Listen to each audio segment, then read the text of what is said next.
അങ്ങനെ ഇവളിപ്പോ news anchor ആയതുകൊണ്ട് തന്നെ ഇവളെ ഫസ്റ്റ് ന്യൂസ് വായിക്കുന്ന കാര്യങ്ങൾ എല്ലാം തന്നെ ടെലികാസ്റ്റ് ആയിരിക്കാണ്. ഇവളെ ഹോമിങ്ങിന്റെ ഫാമിലിയോടൊപ്പം ഇരുന്നാണ് ആ കാര്യങ്ങളൊക്കെ കാണുന്നത്. എല്ലാവർക്കും ഇവളെ കുറിച്ച് ഓർത്ത് അഭിമാനവും അതുപോലെ തന്നെ സന്തോഷമൊക്കെ ആവുകയാണ്. ഷൂയാനും വളരെ ഹാപ്പിയാണ്. ഇവളെ പുകഴ്ത്തി ഒരുപാട് കാര്യങ്ങൾ ഹോമിങ്ങിന്റെ പാരന്റ്സ് സംസാരിക്കുന്നു. സോ ഇവളെ ഇത്രയും വലിയൊരു അച്ചീവ്മെന്റ് നേടിയത് കൊണ്ട് തന്നെ ഹോമിങ്ങിന്റെ അമ്മ ഇവൾക്ക് ഒരുപാട് എക്സ്പെൻസീവ് ആയിട്ടുള്ള മാലയൊക്കെ ഗിഫ്റ്റ് ചെയ്യുന്നു. അപ്പോഴേക്കും ഹോമിങ്ങിന്റെ ബ്രദർ ആയിട്ടുള്ള ഹോച്ചൻ ഓടിക്കൊണ്ടുവന്ന ഇവനോട് എനിക്ക് ഈ ശനിയാഴ്ച ഹോഴ്സ് റൈഡിംഗ് ഉണ്ട്, എന്റെ കൂടെ വരോ എന്ന് ചോദിക്കുമ്പോൾ ഹോമിങ്ങും അച്ഛനും ഇല്ല, ഞങ്ങൾ ബിസിയാണ്, രണ്ടുപേർക്കും അന്ന് മീറ്റിംഗ് ഉണ്ട്, നടക്കില്ല എന്ന് പറയുമ്പോൾ അത് കേട്ട് ഇവന് ദേഷ്യം വന്ന് അല്ലെങ്കിൽ ഞാനിവിടെ ആർക്കാ ഇമ്പോർട്ടന്റ് ആയിട്ടുള്ളത് എന്ന് പറയുമ്പോൾ ഷൂയാൻ പറ്റുന്ന ഇവനോട് ഞാൻ നിന്റെ കൂടെ വരാൻ മോനെ എന്ന് പറയുമ്പോൾ ഇവനാണെങ്കിൽ ദേഷ്യപ്പെട്ട് നിങ്ങൾക്ക് അതിന്റെ ഹൗസ് റൈഡിങ്ങിനെ പറ്റി എന്തറിയാം എന്ന് ചോദിച്ച് ദേഷ്യപ്പെട്ട് ഇവൻ അവിടെ നിന്ന് പോവാണ്. ഹോമിങ്ങിന്റെ അമ്മയും അപ്പ ഇവളോട് നീ അത് കാര്യമാക്കണ്ട, അവൻ ഇങ്ങനെ അറിയുന്നതും പ്രവർത്തിക്കുന്നതും ഒക്കെ എന്ന് പറഞ്ഞ് ഇവളോട് അത് കാര്യമായിട്ട് എടുക്കണ്ട എന്ന് പറഞ്ഞ് ആശ്വസിപ്പിക്കുന്നു. അതിനുശേഷം ഹോഷനാണെങ്കിൽ സ്കൂളിൽ ഒരു അടിപിടിയും കാര്യങ്ങളൊക്കെ ഇപ്പോൾ ഉണ്ടാക്കിയിരിക്കുകയാണ്. ഫുട്ബോൾ കളിക്കുന്ന സമയത്ത് ഇവൻ മറ്റു കുട്ടികളുമായിട്ട് ഫൈറ്റിന് പോയി. അതുകൊണ്ട് തന്നെ അമ്മയ്ക്ക് ഇവന്റെ സ്കൂളിൽ നിന്ന് ടീച്ചർ ഇപ്പോൾ മെസ്സേജ് അയച്ചുകൊണ്ടേയിരിക്കുകയാണ് എത്രയും പെട്ടെന്ന് അങ്ങോട്ട് ചെല്ലാനായിട്ട് പറഞ്ഞ്. ഇവരാണെങ്കിൽ അത് കണ്ടില്ലെന്ന് വെച്ച് ഫോൺ മാറ്റി വെച്ചിട്ട് ഈ ചെറുക്കനെ കൊണ്ട് വല്ലാത്ത പുലിവാലി പിടിച്ചിരിക്കുക എന്ന് പറയുമ്പോൾ ഷോയാൻ എന്ത് പറ്റിയെന്ന് ഇവരോട് ചോദിക്കുന്നു. അപ്പോൾ ഇവരും ഇവളോട് ഹോഷൻ സ്കൂളിൽ ഒരു പയ്യനുമായിട്ട് തല്ലുണ്ടാക്കി ആ പയ്യന്റെ പാരന്റ്സ് സ്കൂളിൽ വന്ന് നിൽക്കുക, അവന്റെ ടീച്ചർ വിളിയോട് വിളിയാണ്, ഞാൻ അവിടെ പോയിട്ട് എന്ത് സമാധാനം പറയാനാ, ഞാൻ ഇതിൽ ഇടപെട്ട് കഴിഞ്ഞാൽ ഇത് വലിയ പ്രശ്നവും, ഇത് എത്രാമത് തവണയെന്ന് നിനക്ക് അറിയോ, എനിക്കാണെങ്കിൽ ക്ഷമ തീരെയില്ല, അതുകൊണ്ട് നീ എനിക്കൊരു സഹായം ചെയ്യോ, ഹോച്ചന്റെ പാരന്റ് ആയിട്ട് നിനക്ക് അവന്റെ സ്കൂളിൽ വരെ പോകാൻ പറ്റുമോ എന്ന് ചോദിക്കുമ്പോൾ ഇവൾക്ക് അതിനെപ്പറ്റി വലിയ അറിവോ കാര്യങ്ങളോ ഒന്നും ഇല്ല. എങ്കിലും ഇവർ ഏൽപ്പിക്കുന്നത് കൊണ്ട് തന്നെ ഇവൾക്ക് നോ പറയാനാവുന്നില്ല. സോ ഇവൾ ആ ഒരു ദൗത്യം ലാസ്റ്റ് ഏറ്റെടുക്കുകയാണ്. അതിനുശേഷം ഇവളും ഹോച്ചന്റെ സ്കൂളിലെത്തി അവന്റെ ക്ലാസ് ടീച്ചറിനെയും അതുപോലെ തന്നെ അവൻ ഫൈറ്റ് ഉണ്ടാക്കിയ ആ ഒരു കുട്ടിയുടെ പാരന്റ്സിനെയൊക്കെ കണ്ട് ഒരുവിധം കാര്യങ്ങൾ സംസാരിച്ച് സോൾവ് ആക്കുന്നു. എന്നിട്ട് ഇവള് ഹോസ്റ്റനോട് വന്നാൽ നീ എന്തിനാ വഴക്കുണ്ടാക്കിയത്, എന്താ നിന്റെ പ്രശ്നം, എന്തെങ്കിലും ഉണ്ടെങ്കിൽ എന്നോട് തുറന്നു പറ, നീ തുറന്നു പറഞ്ഞാൽ അത് ചിലപ്പോ നമുക്ക് പരിഹരിക്കാൻ സാധിച്ചാലോ എന്നൊക്കെ ചോദിക്കുന്നുണ്ട്. പക്ഷെ ഇവനാണെങ്കിൽ ഇവൾക്ക് ഫേസ് കൊടുക്കാനോ സംസാരിക്കാനോ നിൽക്കാൻ തയ്യാറാവാതെ അവിടെ നിന്ന് പോവാണ്. സോ അവനെ ക്ലാസ്സിലാക്കിയിട്ട് ഇവളും തിരിച്ച് വീട്ടിലേക്ക് വരികയാണ്. എല്ലാവരും ഇവളുടെ അഭിപ്രായം കേൾക്കാൻ വേണ്ടി കാത്തിരിക്കുകയാണ്. എന്തായി ടീച്ചർ എന്താ പറഞ്ഞത് എന്നൊക്കെ എല്ലാവരും ചോദിക്കുമ്പോൾ ഷോയാൻ ഇല്ല, കുഴപ്പമൊന്നുമില്ല, ഞാൻ എല്ലാം പറഞ്ഞ് സോൾവ് ആക്കിയിട്ടുണ്ട്, ഇനി അവൻ പ്രശ്നമൊന്നും ഉണ്ടാക്കിയില്ലായിരിക്കും എന്ന് പറയുമ്പോൾ അമ്മ അവൻ ഇങ്ങനെ വിട്ടാലും ശരിയാവില്ല, നമുക്ക് അവനെ അബ്രോഡ് പറഞ്ഞയച്ചേക്കാം, അവൻ അവിടെ പോയി ഒറ്റയ്ക്ക് ജീവിക്കുമ്പോൾ അവന്റെ സ്വഭാവത്തിലൊക്കെ മാറ്റം വരും എന്ന് പറയുമ്പോൾ ഹോമിങ് അമ്മയോട് അമ്മ അവന് 12 വയസ്സല്ലേ ഉള്ളൂ, ഈ ചെറുപ്രായത്തിലെ അവനെ നാട് കടത്തണോ എന്ന് ചോദിക്കുമ്പോൾ ഇവരാണെങ്കിൽ ഇവരുടെ ഫ്രണ്ടിന്റെ മകൻ ഇതിലും ചെറിയ പ്രായത്തിലാണ് ഓസ്ട്രേലിയയിലേക്ക് പറഞ്ഞു വിട്ടത്, ഇപ്പൊ ഇവന് 12 വയസ്സായില്ലേ എന്ന് പറയുമ്പോൾ അച്ഛനും അവൻ ചെറിയ കുട്ടിയല്ലേ, നമുക്ക് കുറച്ചുകൂടെ നോക്കാം എന്നൊക്കെ പറയുന്നു. പക്ഷെ ആ കാര്യങ്ങളെല്ലാം തന്നെ അങ്ങോട്ടേക്ക് വന്ന ഹോച്ചൻ കേൾക്കാണ്. ഇവനത് ഭയങ്കര വിഷമവുമാണ്. അതുകൊണ്ട് തന്നെ ദേഷ്യപ്പെട്ട് അവൻ ഓടി അവന്റെ റൂമിലേക്ക് പോകുന്നു. ഇവൻ എങ്ങനെയാണ് ഇത്രയും പെട്ടെന്ന് ഇവിടെ എത്തിയതെന്ന് ഇവർക്ക് മനസ്സിലാവുന്നില്ല.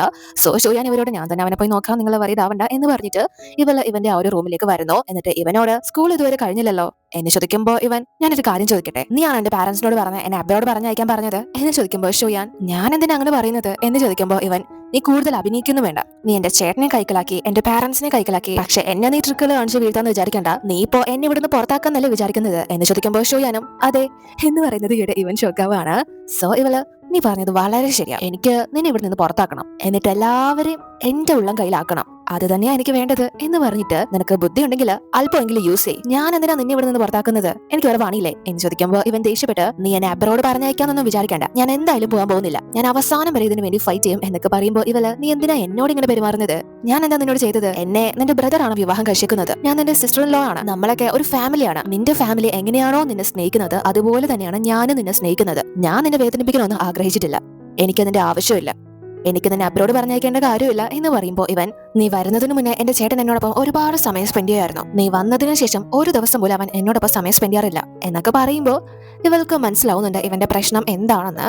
അതുകൊണ്ട് തന്നെ ഇവനോട് ഞാൻ പറയുന്നത് നീ കേൾക്കുകയാണെങ്കിൽ അതുപോലെ തന്നെ ഇന്ന് കാണിച്ച പോലെയുള്ള കാര്യങ്ങൾ ഇനി നീ ആവർത്തിക്കാൻ പാടില്ല, അങ്ങനെ നീ നല്ല കുട്ടി ആവുകയാണെങ്കിൽ തീർച്ചയായും നിന്റെ ചേട്ടൻ നിന്നോടൊപ്പം സമയം സ്പെൻഡ് ചെയ്യും, ഞാൻ പ്രോമിസ് ചെയ്തു തരുന്നു, പിന്നെ നിനക്ക് നിന്റെ വീട്ടിൽ നിൽക്കാം എന്ന് പറയുമ്പോൾ ഇവനൊന്ന് ഒതുങ്ങുകയാണ്. അതിനുശേഷം നമ്മൾ കാണുന്നത് ഇപ്പോ ഷോയാനാണെങ്കിൽ ഒരാളെ കാണാനായിട്ട് എത്തിയിരിക്കുകയാണ്. ഇവളുടെ ഒരു ഫ്രണ്ടാണ്. ഇവളും ഇയാളെ കണ്ട് നമ്മൾ ഒരുപാട് നാളായാലേ കണ്ടിട്ട്, ഏകദേശം 5-6 വർഷം, സമയങ്ങളൊക്കെ എത്ര പെട്ടെന്ന് കടന്നു പോകുന്നത് എന്ന് ചോദിക്കുമ്പോൾ ഇയാളും അതെ, തന്റെ കരിയറൊക്കെ നല്ല രീതിയിൽ പോകുന്നത് ഞാൻ ടിവിയിലെ കണ്ടിരുന്നു, അതുകൊണ്ടാണ് കാണാനായിട്ട് വന്നത് എന്ന് പറഞ്ഞിട്ട് ഇവരെങ്ങനെയാണ് കണ്ടുമുട്ടിയത് എന്നൊരു ഫ്ലാഷ് ബാക്കിലേക്ക് പോവാണ്. അതായത് ഇവർ രണ്ടുപേരും ലൈഫിൽ ഒന്നും സെറ്റ് ആവാതിരുന്ന ഒരു സമയം, ഇവളും ഇവളുടെ സ്റ്റഡീസ് ഒക്കെ കഴിഞ്ഞിട്ട് ഒരുപാട് ജോലികൾക്ക് അപ്ലൈ ചെയ്തുകൊണ്ടിരുന്നു, പക്ഷെ ഒന്നും റെഡി ആവുന്നില്ല, ഇന്റർവ്യൂ കാര്യങ്ങളൊക്കെ അറ്റൻഡ് ചെയ്തു പോവാണ്.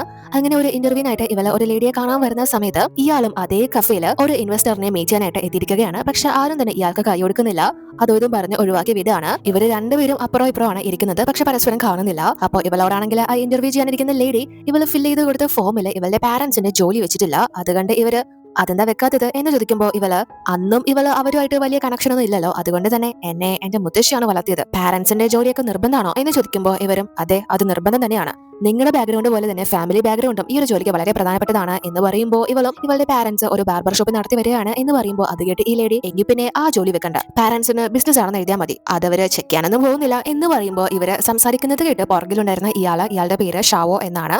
സോ പെട്ടെന്ന് ഷുയാനോട് എന്റെ പൊന്നുമോളെ ഇവർ പറയുന്നത് കേട്ട് കള്ളത്തരൊന്നും അതിലെഴുതി വെക്കരുത്, അവസാനം നീ പിടിക്കപ്പെട്ടാല് നിന്റെ ഫ്യൂച്ചർ തന്നെ ഇല്ലാണ്ടാവും, നീ ഇനി ഏത് ടോപ്പിലാണെങ്കിലും താഴേക്ക് വീഴാൻ ഈ ഒരൊറ്റ കാരണം മതി എന്ന് പറഞ്ഞ് ഇവളുടെ മനസ്സ് മാറ്റുമ്പോ ഇവളും അങ്ങനെ ഒരു കള്ളത്തരം അതിൽ എഴുതുന്നില്ല. സത്യസന്ധമായിട്ടുള്ള കാര്യമാണെങ്കിൽ താൻ എഴുതാം എന്ന് പറയുമ്പോൾ അത് കേട്ട് ഈ ലേഡി അങ്ങനെയാണെങ്കിൽ ഈ ജോലി അങ്ങ് മറന്നേക്ക് എന്ന് പറഞ്ഞിട്ട് എഴുന്നേറ്റ് പോവുകയാണ്. ഇവൾക്കാണെങ്കിൽ അതിൽ വലിയ കുറ്റബോധം ഒന്നും തോന്നില്ല.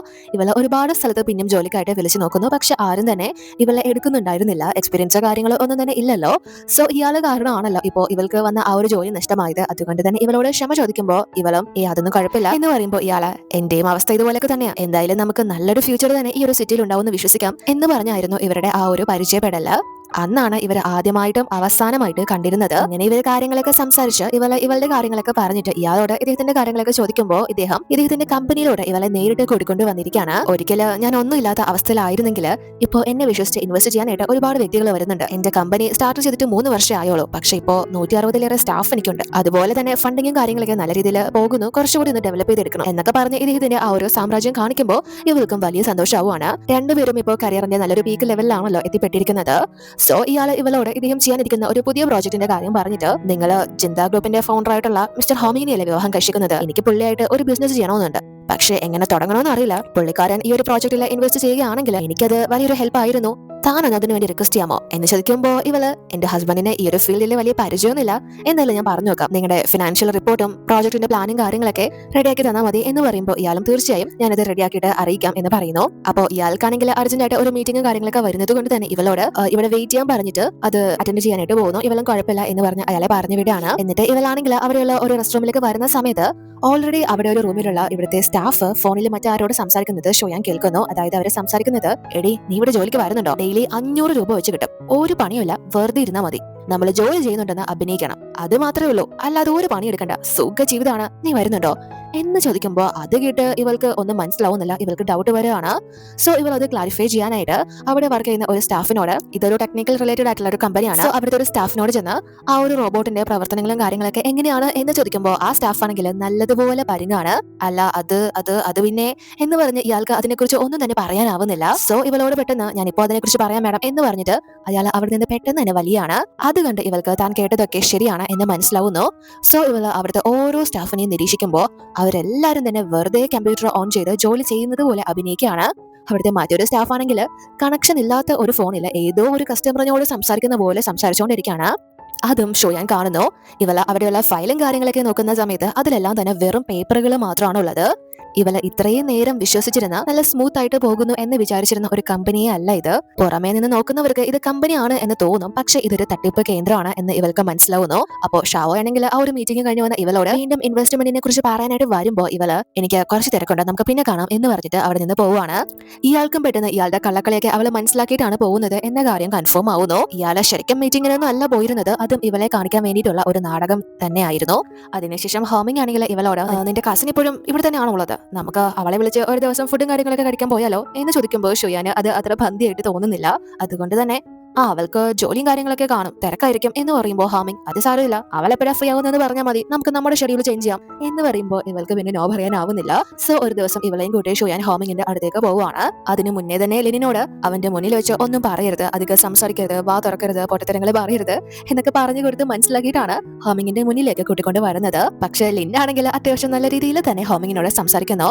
അപ്പോൾ ഹാമിങ് ഇവളോട് ജോലിയും കാര്യങ്ങളൊക്കെ എങ്ങനെയുണ്ട് എന്ന് ചോദിക്കുമ്പോൾ ഇവളും അതൊക്കെ പറഞ്ഞു കൊടുക്കുന്നു. അപ്പോൾ ഹാമിങ് ഇവളോട് എന്തെങ്കിലും ഹെൽപ്പ് വേണമെങ്കിൽ എന്നെ കോൺടാക്ട് ചെയ്യണം, എന്നോട് പറയണം എന്ന് പറയുമ്പോൾ ലിൻ അതിന്റെ ഒന്നും ആവശ്യം വരില്ല, ഷോയാൻ എന്നെ നല്ലോണം തന്നെ ടേക്ക് കെയർ ചെയ്യുന്നുണ്ട്, ഇപ്പോൾ ഒരു ജോലിയും കാര്യങ്ങളൊക്കെ ഉള്ളത് കൊണ്ട് എന്റെ ലൈഫ് നല്ല രീതിയിൽ തന്നെയാണ് പോകുന്നത്, ഷോയാൻ നിങ്ങളെ കുറിച്ച് ഒരുപാട് പറയാറുണ്ട്, നിങ്ങൾ വളരെ നന്നായിട്ടാണ് അവളെ ടേക്ക് കെയർ ചെയ്യുന്നത്, ഇപ്പോൾ ഞാനും എന്റെ കണ്ണുകൊണ്ട് അത് കാണുമല്ലേ, എന്തായാലും നന്നായിട്ടുണ്ട് എന്ന് പറയുമ്പോൾ ഹോമിങ് വേറെ എന്തൊക്കെ ഷോയാൻ എന്നെ കുറിച്ച് പറഞ്ഞിട്ടുണ്ട് എന്ന് ചോദിക്കുമ്പോൾ ലിൻ നിങ്ങൾ ഒരുപാട് സ്നേഹിക്കുന്നുണ്ട്, പണ്ട് ഇവളൊരു ബുദ്ധിജീവിയായിരുന്നു, ക്ലാസ്സിലെ ടോപ്പ് സ്റ്റുഡന്റ്, പഠിക്കൽ മാത്രമായിരുന്നു ഇവളുടെ ഏറ്റവും വലിയ ലക്ഷ്യം, എത്ര ആമ്പിള്ളേർ ഇവളുടെ പിറകെ നടന്നിട്ടുണ്ടെന്ന് അറിയോ, പക്ഷെ ആരെയും ഇവള് നോക്കിയിട്ടില്ല, എന്റെ അറിവില് ഇവള് ഫസ്റ്റ് ടൈം സ്നേഹിക്കുന്നത് നിങ്ങളെയാണ്, ഞങ്ങൾ സ്കൂളിൽ പഠിക്കുമ്പോൾ പോലും ഇവൾക്ക് ഡേറ്റ് ചെയ്യാനൊന്നും ഒരു താല്പര്യം ഉണ്ടായിരുന്നില്ല എന്ന് പറയുമ്പോൾ ഹോമിങ് അല്ല നിങ്ങൾ ഒരുമിച്ചാണ് പഠിച്ചത്, ഷോയാൻ പറഞ്ഞത് നീ നാട്ടിലാണ് പഠിച്ചത്, ഇവള് സിറ്റിയിലാണ് പഠിച്ചതെന്നാണ് എന്ന് പറയുമ്പോൾ ഇവർ രണ്ടുപേരും പെട്ടുപോവാണ്. അപ്പോ ലിന്നാണെങ്കിൽ കറക്റ്റ് സമയത്ത് നിങ്ങൾക്കെല്ലാം ഓർമ്മയുണ്ടല്ലേ, ഞാൻ പഠിക്കാൻ അത്ര നല്ല സ്റ്റുഡന്റ് ഒന്നും അല്ലായിരുന്നു, അതുകൊണ്ട് തന്നെ എന്റെ പാരന്റ്സ് ഷൂയാൻ പഠിക്കുന്ന സ്കൂളിൽ കൊണ്ടു ചേർത്തു, പിന്നെ ഞങ്ങൾ ഒരുമിച്ചായിരുന്നു പഠിച്ചത് എന്ന് പറയുമ്പോൾ ഹോമിങ്ങിന് അത് വിശ്വാസമാവുന്നു. ഇവൾക്കും സമാധാനമാവുകയാണ്. അങ്ങനെ അവര് ഫുഡും കാര്യങ്ങളൊക്കെ കഴിച്ചുകൊണ്ടിരിക്കുന്ന സമയത്ത് ലിൻ ഹോമിങ്ങിനോട്, ഷൂയാൻ എന്ന് പറയുന്ന വ്യക്തി പെട്ടെന്ന് ഒരാളുമായിട്ട് പ്രണയത്തിലാവുന്ന ആളല്ല, അങ്ങനെ ആയിട്ടുണ്ടെങ്കിൽ അത് അവളുടെ ജീവിതകാലം മുഴുവൻ നിലനിൽക്കുന്ന ഒന്നായിരിക്കും, നിങ്ങൾ അവളെ ഒരിക്കലും തള്ളി പറയരുത് എന്ന് പറയുമ്പോ ഇവനും, നീ വിഷമിക്കണ്ട, ഞാൻ ഇവളെ നല്ലതുപോലെ തന്നെ നോക്കും, എന്ത് കൊടുത്തിട്ടാണെങ്കിലും ഞാൻ അവളെ സംരക്ഷിക്കും എന്ന് പറയുന്നു. അതിനുശേഷം ഇനി നമുക്ക് തമ്മിൽ കാണണം, പലപ്പോഴൊക്കെ മീറ്റ് ചെയ്യണം എന്ന് പറഞ്ഞിട്ട് ഇവര് പിരിയാണ്. അതിനുശേഷം ഇവർ രണ്ടുപേരും തിരിച്ചു പോകുമ്പോൾ ഷൂയാൻ ആണെങ്കിൽ ഇപ്പോ വലിയ അകൽച്ചയൊന്നും ലിനിനോട് കാണിക്കുന്നില്ല, കുറച്ച് അലിവായിരിക്കാണ്. കാരണം ഇവളെ നന്നായിട്ട് മനസ്സിലാക്കിയിട്ടാണല്ലോ ലിൻ ഇവൾക്ക് വേണ്ടി ഇന്ന് ഹോമിങ്ങിനോട് സംസാരിച്ചത്.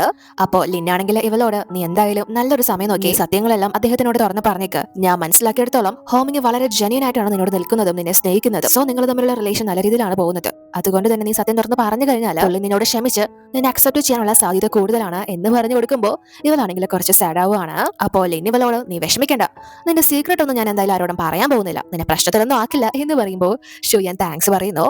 അപ്പോ ലിന്നാണെങ്കിൽ, ഞാൻ എന്തായാലും ഇനിയും പുള്ളിക്കാരനെ ബ്രെയിൻ വാഷ് ചെയ്തോളാം, നീ എത്രത്തോളം പുള്ളിയെ സ്നേഹിക്കുന്നുണ്ടെന്ന് ഞാൻ മനസ്സിലാക്കി കൊടുത്തോളാം എന്ന് പറയുമ്പോൾ ഷൂയാനും വളരെ സന്തോഷമാവാണ്. ഹോമിങ് ഇനി ലിന്നുമായിട്ടുള്ള ഒരു കൂടിക്കാഴ്ച വേണ്ട എന്നായിരുന്നു ഷൂയാൻ മുന്നേ വിചാരിച്ചത്, പക്ഷേ ഇപ്പോൾ ഇവൾക്ക് അതിനോട് വലിയ എതിർപ്പൊന്നും വരുന്നില്ല. സോ അവർ അങ്ങനെ ഹാപ്പി ആയിട്ട് നടന്നു പോകുമ്പോൾ ഇവൾക്ക് ഇവരുടെ കുട്ടിക്കാലമാണ് ഓർമ്മ വരുന്നത്. ഇവൾക്ക് ഒരുപാട് ആഗ്രഹങ്ങളും ഇഷ്ടങ്ങളൊക്കെ ഉണ്ടായിരുന്നെങ്കിൽ പോലും ഇവളുടെ പാരന്റ്സ് അതൊന്നും നിറവേറ്റി കൊടുക്കാറുണ്ടായിരുന്നില്ലല്ലോ. അതിലൊരു ആഗ്രഹമായിരുന്നു ഇവൾക്ക് ഒരു ഹെഡ്സെറ്റ് മേടിക്കുക എന്നുള്ളത്. പക്ഷെ ഇവൾക്ക് അത് പുറത്തുനിന്ന് ആഗ്രഹിക്കാൻ മാത്രമേ സാധിച്ചിട്ടുള്ളൂ, കാരണം ഇവളുടെ കയ്യിൽ അത് വാങ്ങാനുള്ള പൈസയൊന്നും ഉണ്ടായിരുന്നില്ല. അപ്പോൾ ലിന്നാണെങ്കിൽ അത് ശ്രദ്ധിച്ചിട്ട് ഷൂയാന ലിനിന്റെ കയ്യിലുണ്ടായിരുന്ന ഒരു ഹെഡ്സെറ്റ് എടുത്തു കൊടുക്കാണ് പാട്ട് കേൾക്കാനായിട്ട്. അതുപോലെ തന്നെ പല സാഹചര്യങ്ങളിലും ഇവളെ കെയർ ചെയ്തിട്ടുണ്ട്. അവര് തമ്മിൽ പുറമേ നല്ലൊരു ബോണ്ടിങ് ഇല്ല എങ്കിൽ പോലും രണ്ടുപേരും പരസ്പരം ആത്മാർത്ഥമായിട്ട് ഇഷ്ടപ്പെടുന്നവർ തന്നെയാണ്. അതിനുശേഷം നമ്മൾ കാണുന്നത് ഇപ്പോൾ ഹോച്ചനാണെങ്കിൽ ഹോഴ്സ് റൈഡിങ്ങിനായിട്ട് എത്തിയിരിക്കുകയാണ്. ഇവൻ വിചാരിക്കുന്നത് ഹോമിങ്ങോ അല്ലെങ്കിൽ അവന്റെ പാരന്റ്സോ ഒക്കെ ഇവിടെ എത്തും എന്നാണ്, പക്ഷെ ആരും തന്നെ വന്നിട്ടില്ല, ഷൂയാൻ മാത്രമാണ് എത്തിയിരിക്കുന്നത്. അതുകൊണ്ട് തന്നെ ഇവനത് നല്ല ഫീൽ ആവുകയാണ്. അവനെ കൂളാക്കാൻ വേണ്ടി ഷൂയാൻ ഓരോന്ന് പറയുന്നുണ്ട്, പക്ഷെ ഹോച്ചൻ അതൊന്നും മൈൻഡ് ചെയ്യുന്നില്ല. ഇവൻ ആ ഒരു ട്രെയിനിങ്ങിലേക്ക് കടക്കുന്നു. അപ്പോൾ ഷൂയാനും അവൻ സ്മൂത്ത് ആയിട്ട് പോകുന്ന കാര്യങ്ങളൊക്കെ ഫോട്ടോസും വീഡിയോസും ഒക്കെ എടുത്തുകൊണ്ടിരിക്കുകയാണ്, അവനെ പ്രോത്സാഹിപ്പിക്കുന്നുണ്ട്. പക്ഷെ ആ ഒരു സമയത്ത് ഇവനാണെങ്കിൽ കുതിരപ്പുറത്തുനിന്ന് വീഴാണ്. ഇവന്റെ കാലിന് നല്ല രീതിയിൽ പരിക്ക് പറ്റി ഇവനിപ്പോ ഹോസ്പിറ്റലിലും ആയിരിക്കുകയാണ്. സോ ഇവനിപ്പോ നോക്കാനായിട്ട് ഹോസ്പിറ്റലിൽ അച്ഛനും അമ്മയും ഹോമിങ്ങും എല്ലാവരും തന്നെ ഉണ്ട്. അപ്പോൾ അച്ഛനാണെങ്കിൽ ഇവനോട്, നമുക്ക് ഇനി ആ ഒരു ക്ലബ്ബ് വേണ്ട, ഞാൻ എന്തായാലും നിനക്ക് വേണ്ടി വേറൊരു ക്ലബ്ബ് അറേഞ്ച് ചെയ്യാം, പ്രൊഫഷണൽ ആയിട്ടുള്ള ട്രെയിനേഴ്സിനെ വെക്കാം എന്ന് പറയുന്നു. അതുപോലെ തന്നെ ഹോമിങ്ങും ഇവനോട്, നിന്റെ ഇഞ്ചുറി കുറച്ച് സീരിയസ് ആണ്, നീ അധികം സ്ട്രെയിൻ ഒന്നും എടുക്കണ്ട, സമാധാനത്തോടു കൂടി ഇവിടെ കിടക്കണം എന്ന് പറഞ്ഞ് നിൽക്കുമ്പോൾ ഹോമിങ്ങിന്റെ അമ്മ അറേഞ്ച് ചെയ്തിട്ടുള്ള സ്റ്റാഫുമായിട്ട് ഷൂയാൻ അങ്ങോട്ടേക്ക് വരികയാണ്, അതായത് ഇവനെ കെയർ ചെയ്യാനായിട്ട്. അപ്പോൾ അത് കണ്ട് ഹോച്ചൻ ഷോക്ക് ആവുന്നു. ഇവൻ വിചാരിച്ചത് ഇവന്റെ പാരന്റ്സും ഹോമിങ് ഒക്കെ ഇവന്റെ കൂടെ തന്നെ കാണും എന്നാണ്, പക്ഷെ ഇവര് ബിസിയാണ്, ഞങ്ങൾ എന്തായാലും അതൊക്കെ കഴിഞ്ഞിട്ട് വരാം, അതുവരെ നിന്നെ ഈ ആന്റി നോക്കിക്കോളും എന്ന് പറഞ്ഞിട്ട് പോകാൻ തുടങ്ങുമ്പോൾ ഇവൻ നല്ല സാഡ് ആവുകയാണ്. ഷൂയാൻ മാത്രമാണ് അവിടെ നിൽക്കുന്നത്, ബാക്കി എല്ലാവരും അവർക്ക് ജോലിയും കാര്യങ്ങളൊക്കെ ആയിട്ട് തിരക്കുണ്ട് എന്ന് പറഞ്ഞു പോകുന്നു. പക്ഷെ അത് ഇവനെ കൊണ്ട് താങ്ങാനേ ആവുന്നില്ല. ഈ ഒരു ലേഡി ആണെങ്കിൽ ഇവന് ഫുഡും കാര്യങ്ങളൊക്കെ എടുത്തുകൊണ്ട് വന്ന് കൊടുക്കാനായിട്ട് തുടങ്ങുന്നു, പക്ഷേ ഇവനാണെങ്കിൽ ഭയങ്കര ദേഷ്യം വരെയാണ്. അതുകൊണ്ട് തന്നെ ഇവൻ അതെല്ലാം പറക്കി ഇവരെ എറിഞ്ഞ് ആക്രമിക്കുന്നു. ഇവരെ തടഞ്ഞു നിൽക്കാനൊക്കെ ശ്രമിക്കുന്നുണ്ട്, പക്ഷെ അവൻ എഴുന്നേൽക്കാൻ വയ്യാതെ കിടന്നിട്ട് പോലും ഇവരെ വല്ലാത്ത രീതിയിൽ ആക്രമിക്കുകയാണ്. ഇവരെ അടുത്തോട്ട് പോലും അടുപ്പിക്കുന്നില്ല. അതുകൊണ്ട് തന്നെ ആ ഒരു ലേഡി, എനിക്ക് നീ പയ്യനെ നോക്കാനൊന്നും പറ്റില്ല, എനിക്ക് ജോലിയും വേണ്ട പൈസയും വേണ്ട എന്ന് പറഞ്ഞ് പിണങ്ങി ഇറങ്ങി പോവുകയാണ്. ഷൂയാൻ അവരെ തടഞ്ഞ് എങ്ങനെയെങ്കിലും തിരിച്ചു കൊണ്ടുവരാൻ ശ്രമിക്കുന്നുണ്ട്, പക്ഷെ നടന്നില്ല. അവരെ കൊണ്ട് പറ്റില്ല എന്ന് പറഞ്ഞ് അവരെ ഇറങ്ങിപ്പോയി. ഷൂയാനും വളരെ ദേഷ്യത്തില് ഇവന് നല്ലത് കൊടുക്കാനാണ് വരുന്നത്, പക്ഷെ ഇവന്റെ ആ ഒരു അവസ്ഥ ഇവൾക്ക് മനസ്സിലാവുന്നത് കൊണ്ട് തന്നെ ഇവള് അവനെ ഒന്നും പറയുന്നില്ല.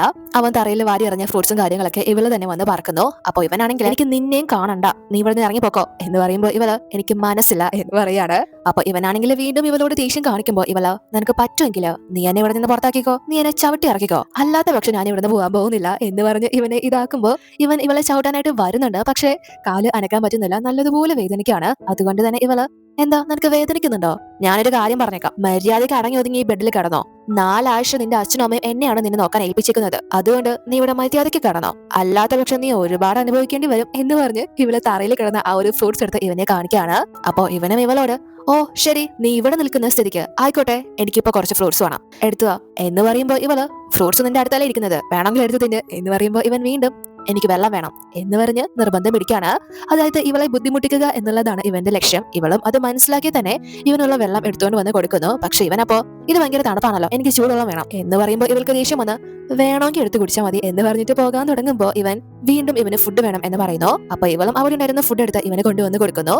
സോ ഇവൻ വീണ്ടും ഇവളോട് തൊട്ടടുത്തിരിക്കുന്ന ഫ്രൂട്ട്സ് എടുത്ത് ഇവന്റെ വായിൽ വെച്ച് തരാനായിട്ട് പറയാണ്. അപ്പൊ ഇവള്, അല്ല നിന്റെ കാലിനല്ലേ കുഴപ്പം? കൈക്ക് കുഴപ്പമൊന്നുമില്ലല്ലോ. ഡോക്ടർ നിന്റെ കൈക്ക് കുഴപ്പമുണ്ടെന്ന് പറഞ്ഞിട്ടേ ഇല്ല.